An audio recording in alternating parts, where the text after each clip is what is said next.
Yeah, let's do it. 250 preview time for the Pro Motocross Championship here on Racer X. We have Jason Thomas, former professional racer, and Steve Matthes, former factory mechanic, and myself. Jason Weigandt. I really haven't accomplished that much at all.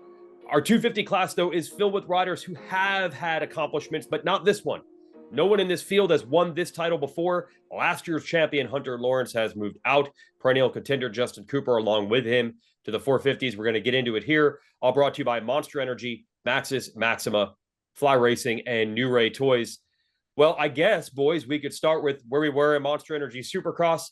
RJ Hampshire, Levi Kitchen battling on one coast. Haiden Deegan, Tom Vialle battling on another. There is a huge wild card that we'll get to later. But I think everybody's looking at these guys as the big four. JT, do you think that's kind of the vibe everybody has? I think so. I don't see a big reason to venture outside of those four. Now, there are other riders that could get in the mix, but that is a great place to start because they have proven over the last 5 months that they have been the best riders in the 250 class to this point. And also, Weege, you've accomplished a lot. You're the voice of Pro Motocross. You're also one of the voices of Monster Energy Supercross. So don't knock yourself in this conversation. I'm just in a Zoom meeting right now, which like millions of people do right now. It's not that crazy. Steve, let's go back to Supercross. Anyone else, that should be in that convo? We'll get to the super wild card in a minute. From Supercross, though, anyone that else should be in that convo, or are these the four guys? And then is any one of those four sticking out to you, or is it flip a coin? Well, typical Weege forgetting guys. You forgot a gentleman who beat them all in points last year. All of those guys. Now, obviously, Haiden had a mechanical at a race that cost him huge and all of that. But there is a guy that finished third overall last summer, and he's on a new team, on a new bike. And man, if he can just start this series where he ended it, we could really have a championship guy here. He just what he really needs to do is get off to a good start, and he'll be there. And that's Joe Shimoda. And Joe, let's do this. Absolutely, JT. I think everyone would agree. The top end of Shimoda, the potential is every bit as good as anyone else in this class. But he always starts it about 3/4 of the way through the year, just like he did again in Supercross. He won the final race of the year last year in motocross. Can he fix that? Well, I'm a little worried because he couldn't walk. That's true. Salt Lake City Supercross. So does that set up the perfect start slow again because he has an injury? That's my problem, right? He's done the same thing over and over. Gives away a ton of points early, gets hot late, but it kind of doesn't matter, other than winning races and the accolades that come with it. But championship-wise, it's irrelevant at that point. I don't know. I saw him after the race. I saw him on crutches. He couldn't put any weight on his ankle or foot at all. So that has me a little bit worried. If you've looked and watched any of the video from Southern California, he hasn't been out there riding. I haven't seen him out there anywhere. So I'm TBA or TBD, however you want to describe that, on Joe Shimoda's beginning to the season. Ooh, that's a wild one. Okay, let's go back to that 4-pack there, Steve. You can make an argument for any of those guys. The championship experience that Tom Vialle had and just added. Levi Kitchen on his best day might just be untouchable. You just don't know how often you're going to get it. RJ Hampshire, we like to laugh about RJ going RJ, but he's been right up there in motocross for years now. And then I think Haiden Deegan, people were already crowning as the next guy. How do we even determine who's the best of that group of dudes? Look, RJ rode great, won the championship. He won the first moto of the year last year at Paula. Remember that? And we're like, oh boy, if this guy can figure it out. But he didn't end up figuring it out. And honestly, it's going to be hard for RJ to get motivated, I think, for 22 outdoor motos when he's sitting on $1 million from Supercross and he's got that long, elusive championship. So I put him a little behind the guys you mentioned, Weege. And I really think this thing boils down to Deegs and Vialle for the championship. If you had to ask me right now, those two are a little bit above RJ and Levi. But look, Shimoda third, Haiden fourth, Kitchen fifth, Vialle sixth in the points last year. RJ a little bit back of that. The top two guys are gone. Hard not to think that those dudes are just going to elevate themselves into 1, 2, 3, 4, 5. JT, do you leave a carve out? I do. Like we saw at times in Supercross for, oh my God, Levi Kitchen is just 20% better. Or Is it going to be like Supercross where he is, but not enough? Because that's been the problem in the past. Well, I think the question for Kitchen is, can he find the consistency? There were times last season where he was the best rider on the track, wins motos, and you wonder, where is that guy every single weekend? Well, it looked like he found that this year, whether it was a team switch or situation switch. He moved, practice facilities, all those things. If he's that guy, he's going to be in this championship fight, because that best version of him that we've seen is good enough to win. I'm going to take the other side on RJ, though. I think he's extremely motivated. I think he now firmly believes that he can win. And you think about the years of frustration to get to this point, he's finally broken through.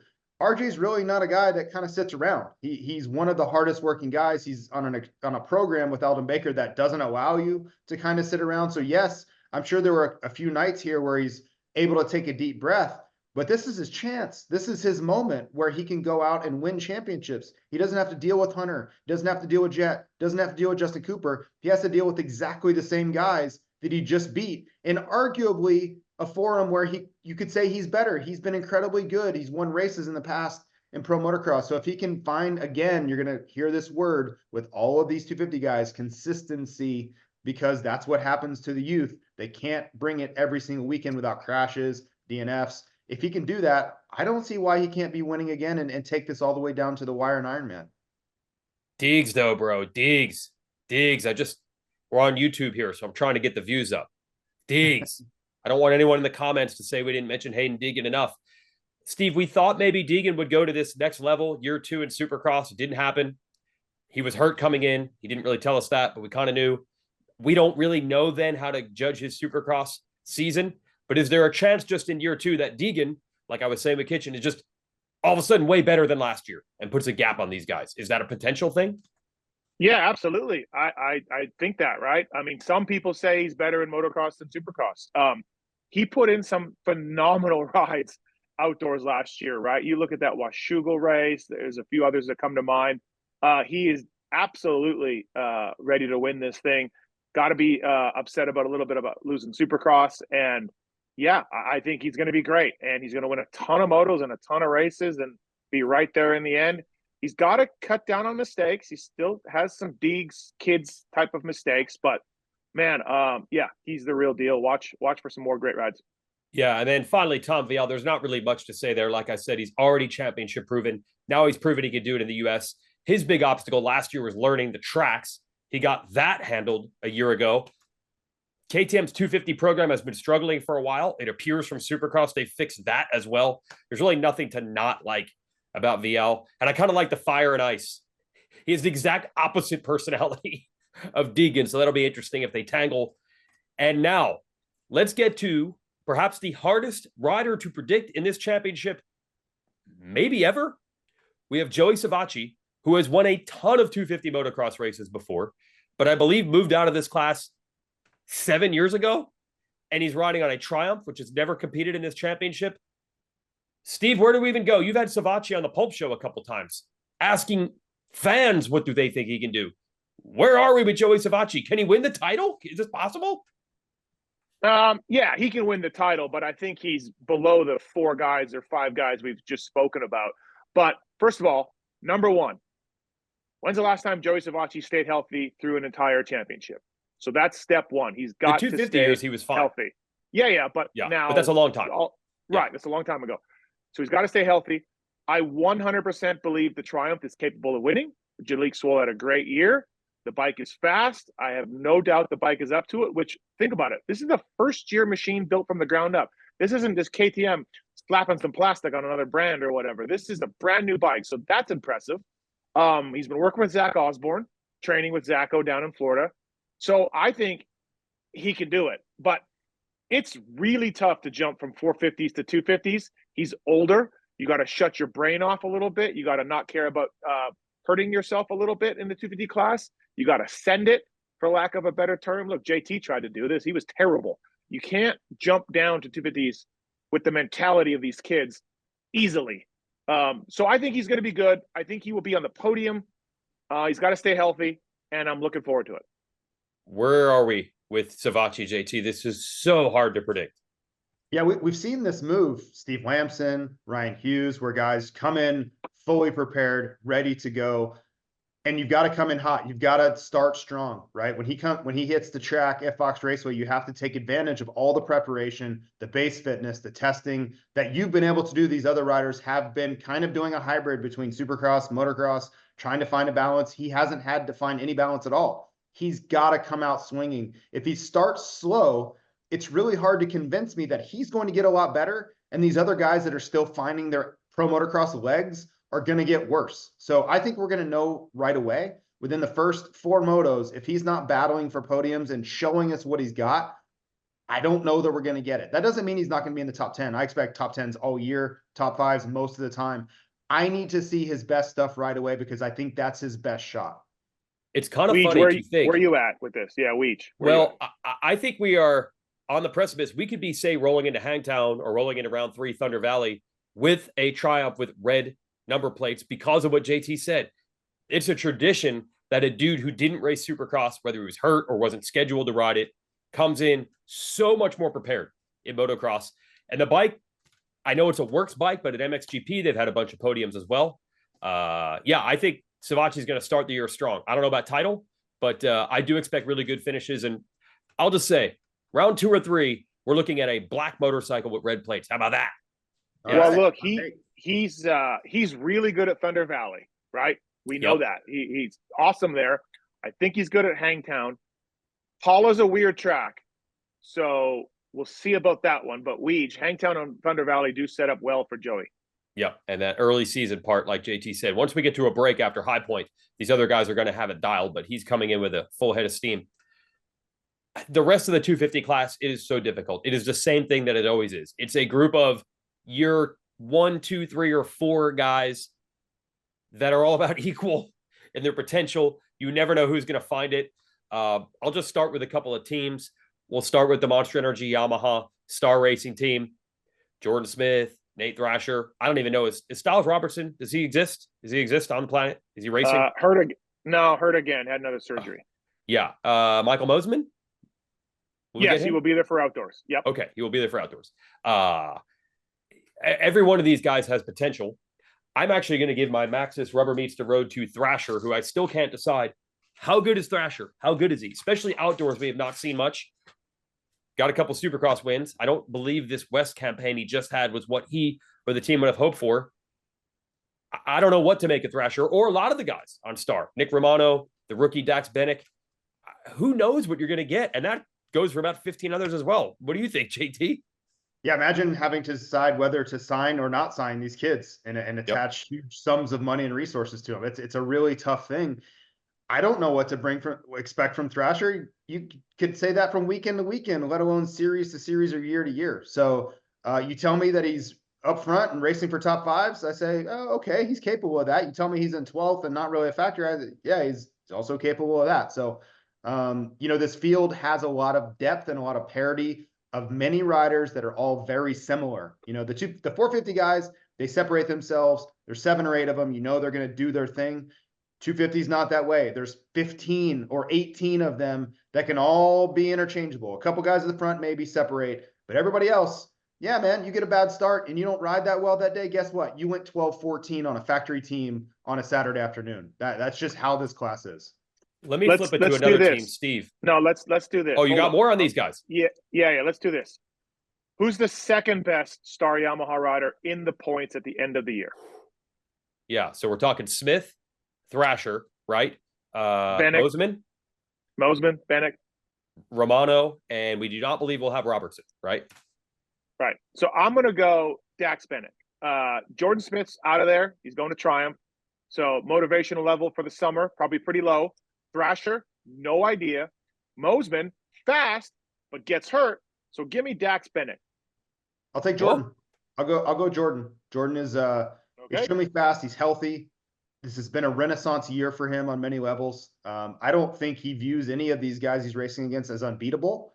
And I think his top end is just simply higher than Daxton Bennick. So I'll take Jordan. Steve, I wanted to go to Pro Circuit, Monster Energy, Pro Circuit Kawasaki for you, because I believe there's a guy on that team who would say, hey, man, I just got hurt. I was just in the convo of the Kitchen, Vialle, Deegan, RJ Hampshire convo. and that's Cameron McAdoo, who is back. He has been riding for preseason motocross testing, but we haven't seen as much McAdoo motocross at all. He's usually hurt. Could you have a case where McAdoo's like, hey, I belong in that conversation with my teammate Kitchen? Or is he just in this group, these 15 other guys that we're talking about? First of all, Weege, give us your second placing star Yamaha rider. On points, I'll agree with JT. I'm going to go with Smith. I just think he'll just rack up 5 through 8 all year. Yeah. Okay, so McAdoo has to survive Paula, stage 1. Yeah. Dude's been hurt there like 3 times. Thank God there's only one round there. He should Has to skip it. survive Paula. Yeah, I mean, honestly, Weege, if you look at Max outdoor results, there's not much there. There's a top 5, I think, with Troy Lee. Was there a top 5 overall with Troy Lee when he filled in? Maybe. There's not much. So give me Seth Hammaker. Okay. Give me Seth. Seth can lay it down. Yep. A little sketchy. When you say Seth can lay it down. Lay it down, do you mean lay the bike down? Lay lap times down and lay the bike down. Okay, absolutely. Yes. What is Austin Faulkner's status? There were rumors he was coming back as early as Nashville Supercross at one point. Now I don't even think he's in for the opener here at Fox Raceway, is he? No, I talked to Mitch about this at the race last weekend or the weekend before. And yeah, they in his recovery, they found something else that needs to be addressed. And so he'll be out for at least a few nationals, if not more. Yeah, that's one other guy who would have been in that conversation at the top end, who will not be now. And also Max Volan, by the way, will not be back, at least for a while, maybe later, right? Yeah, he's in Kellen's basement playing sim. Okay, he's playing video games right now. Hip injury dating back to Supercross. Rough year for Voland in a year he really needed to have a good year because he's on a one-year deal. Other teams, they're kind of that same thing. We talked about Shimoda with Factory Honda HRC. We know where his ceiling is. I don't think we know where it is with Chance Hymas. JT, I could see a world. Chance Hymas got a 3rd in a moto last year before he tore his ACL. I could see a world where we're like, oh, Chance Hymas, look out. Maybe 5 times or something throughout the season. Yeah. I mean, he was on the precipice. He was winning the race, set the fastest lap time. You know, it was his best race of his career. And then, of course, weekend off, tears his ACL, and then he's got to completely rebuild. So, you know, I think he remembers that. He remembers that feeling. But is he going to immediately jump right back there? We'll see. I do think he's capable, though. I think he's better at motocross than he is at Supercross. And to me, the one question that he's going to have to answer every time the gate drops is, what is the start like? If he gets a whole shot like he does at High Point, I think his high-end speed and ability and confidence level riding with Jett and Hunter and Ferrandis and these guys, he knows what to do. But if he's in a battle, just like the point I made 5 minutes ago, if he's in a battle for 12th on the first lap, life is so much more difficult. Getting back to like 6th is just a war because of who you have to pass. These guys are way too close, talent, speed, and equipment, to start outside of the top 10 every time. So it's going to be that situational thing. You tell me he gets some top 5s, great. I can tell you where he started in those scenarios. You tell me he got 12th, great. I can also tell you where he started in those scenarios. Another group I want to mention here is the Club MX, the Muck-Off FXR Yamaha team. We're still wondering how good this team can build a 250. Now, we're not going to see Jeremy Martin in motocross. That's a bummer. I don't believe you're going to see it.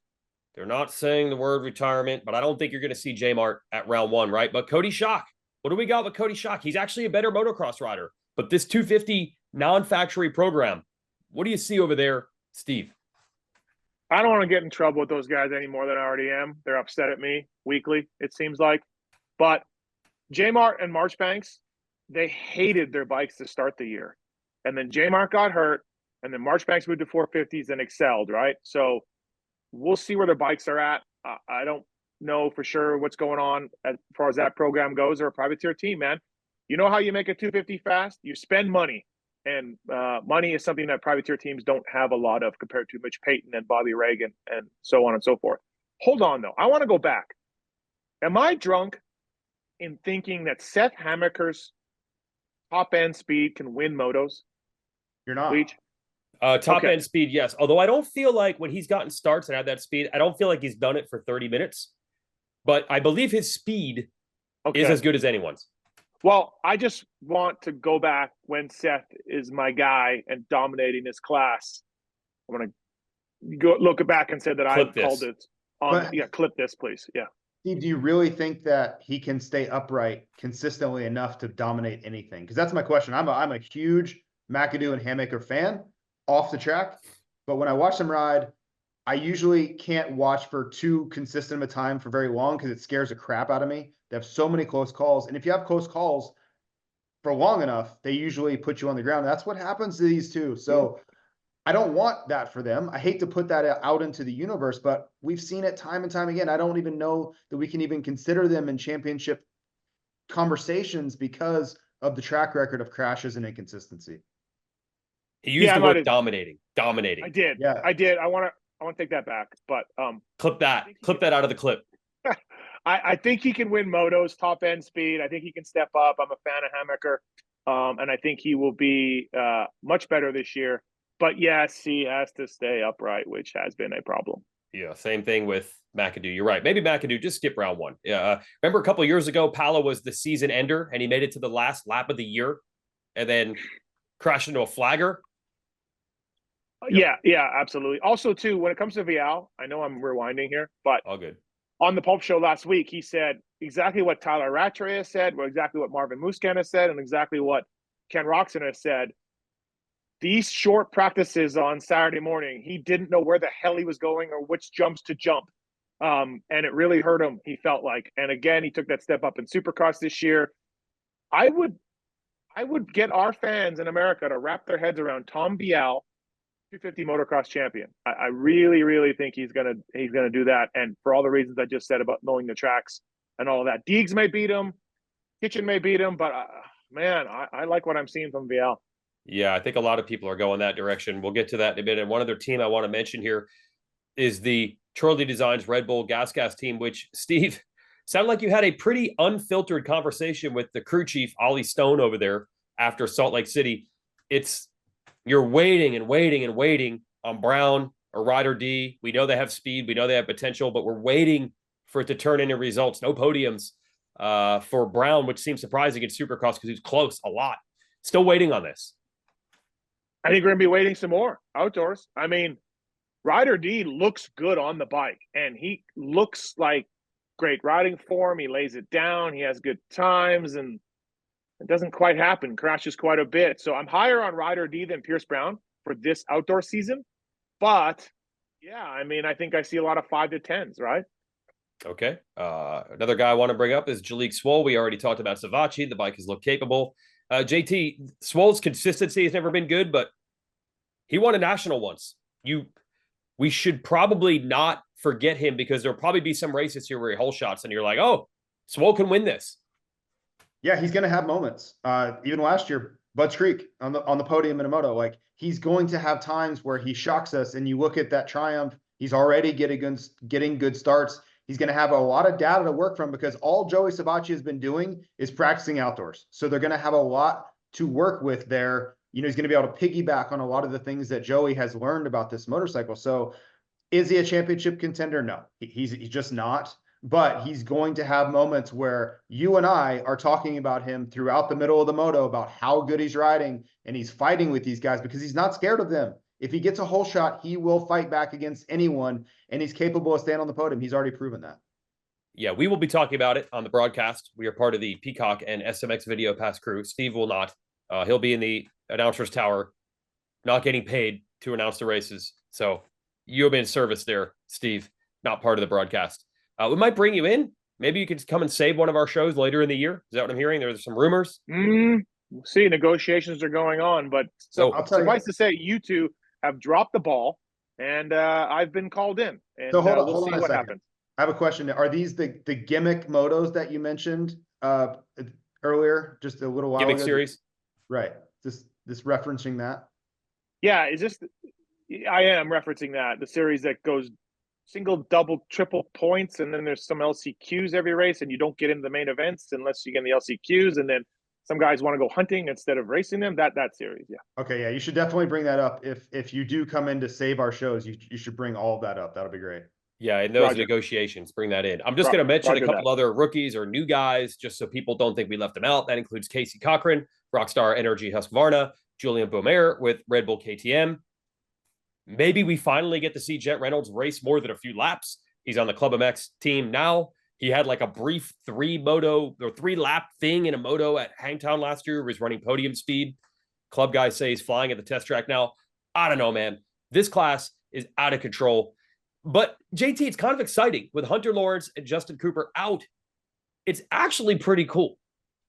Yeah, we want parity. We want, I always say this, the greatest thing about our sport is you have no idea what's going to happen when the gate drops, right? Every single time we go racing, it can be its own unique thing. The venues change, the tracks change, the characteristics of, individual aspects, like it could be wet, dry, dusty. We don't know. And that 250 class embodies that perfectly. It is the classic example of, I have no idea who's going to win this championship. The 450 class, I can't say that.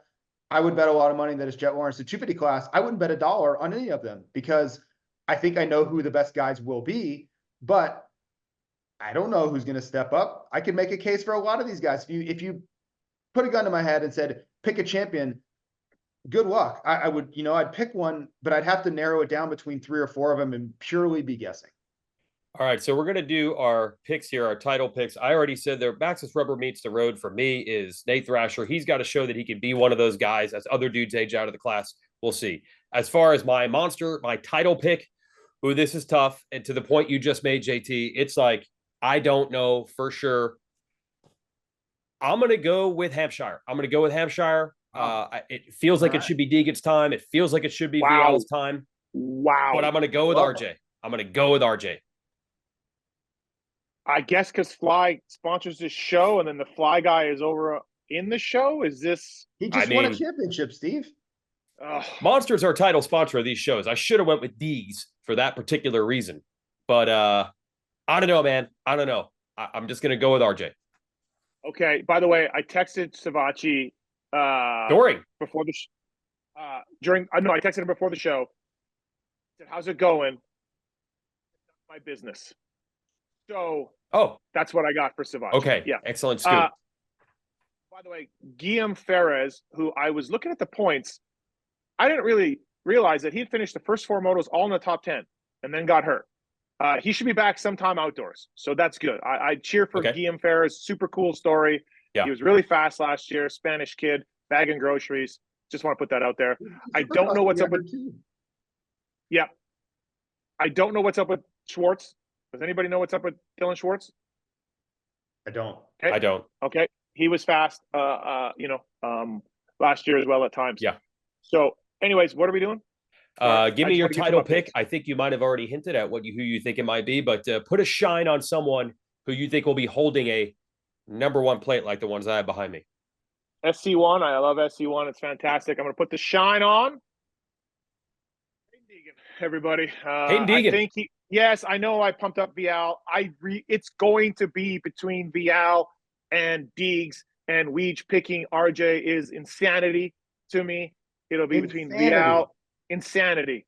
It'll be between Vialle and Deegs. Let's say Deegs gets it done, but by the closest of margins. All right, who's going to fly? Who's going to grab this title, JT? Yeah, insanity is crazy talk. I'm not going to pick RJ, but I don't think you could make a case for insanity for RJ either. I think I hope you're kidding. I'll go Deegan though too. There are a lot of smart people that I really respect their opinions that are picking Vialle. I just still wonder if Vialle's top end speed at some of these tracks will be enough to deal with a Deegan that has more experience, and he's looking at the title going, the guy I was really worried about last year, both of them, my teammate Justin Cooper and Hunter Lawrence, are gone. Yeah, it's on, right? And he's also thoroughly pissed off after losing the 250 East Supercross Championship. So again, I'll go Haiden Deegan as well. I can't believe you guys don't have faith in the rock of 22 Moto Championship consistency that is RJ Hampshire. Look, they're all going to have their bad moments, but this man is willing to check himself into a hospital and then out and go straight to the track if that's what it takes to win. I mean, he got a stake into his heart and he did. Still kept going. He's as tough as it comes, and RJ is awesome. He won the championship. He gets to exhale a little bit. He's got money in the bank. Never been that consistent outdoors anyways. He's going to be a guy, and he will be good, and he will have his moments. But moto in and moto out, I think Vialle and Deegs will be there. I look for Kitchen and RJ to be very similar seasons. I want to thank all our sponsors who help make this possible: Monster Energy, Maxxis, Maxima, Fly Racing, and New Ray Toys. New Ray Toys, they specialize in the 450 toys. We don't have a Deegs toy yet, but just wait for that thing to fly off the shelves. When eventually that happens, we don't know when he'll be a 450 guy. Probably a lot of it has to do with how he does right now on the 250. And Steve, as you were helping promote for us, remember, this is just the second leg of a season-long SuperMotocross World Championship. We'll have 3 playoff races coming up in September. So even when this is over, we'll have more preview shows.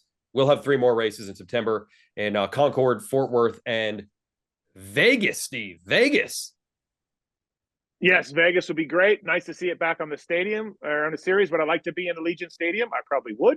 But it's going to be cool. It's going to be great to be back in Vegas. I think everyone in the industry, all the riders like it. Phil Nicoletti's final race of his career as well. So, yeah, it should be a good time. SMX, people, catch the fever. You got to get in the top 30. You got to get in the top 30 of combined points to race these things. Fever. He doesn't Well even know said. doesn't even know the rules. Okay, so maybe we'll see Steve at those races. Maybe we won't. We'll find out how that turns out. That's our 250 show. This is what makes it so fun. I think we're dealing with a very known commodity with Jett Lawrence in the 450s. But with both Lawrence brothers out after winning the last 3 titles, who knows what's going to happen? We all think we know. Leave your ideas in the comments. I'm sure they're going to be very, very sane, especially in a video that involves Haiden Deegan. Thanks for watching, everybody, and we'll see you at Fox Raceway next weekend.